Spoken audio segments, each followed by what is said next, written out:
কবরে যখন এই চোখগুলোকে হেফাজত করে তুমি চলে গেছো, ওই আরবের এক যুবক, আমি ভিডিওর মধ্যে দেখেছি, অন্ধ যুবক, তাকে আরবের শেখ বলছে, যুবক তুমি চোখের জন্য আল্লাহর কাছে দোয়া করো না নামাজে?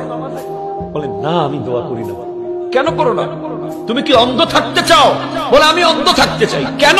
কারণ আমি শুনেছি কবরে অনেক আযাব আছে, তাই আমি কবরে গেলে আল্লাহকে বলবো, আল্লাহ আমি তো অন্ধ, সেটার কারণে হলেও আযাব একটু কমাই দাও। তুমি কবরে যাই গেছো, যাওয়ার সাথে সাথে ওই যে বাসর ঘর,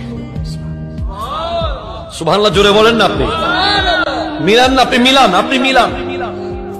ওই বাসর ঘরের প্রশান্তি পৃথিবীতে কোথাও পাওয়া যাবে না, কারণ এটা বৈধ, কালিমার মাধ্যমে ইসলাম সম্মতভাবে মা বাবার সন্তুষ্টিতে। ঠিক এবার কবরে তুমি গেছো, এমন একজোড়া চোখ নিয়ে গেছো যেই চোখ কখনো অবৈধ দৃশ্য দেখেনি, এমন একজোড়া কান নিয়ে গেছো যেই কান কখনো অবৈধ কোনো আওয়াজ শোনেনি, এমন দুটি হাত নিয়ে গেছো যেই হাত কখনো কোরআন ইসলাম বিরোধী কোনো বিষয়ে টাচ করেনি, এমন দুটি পা তুমি নিয়ে গেছো যেই পা কখনো ইসলাম বিরোধী জায়গায় যায়নি, এমন একটি হৃদয় নিয়ে গেছো যেই হৃদয়ের মধ্যে ইসলাম বিরোধী কোনো কল্পনা ছিল না।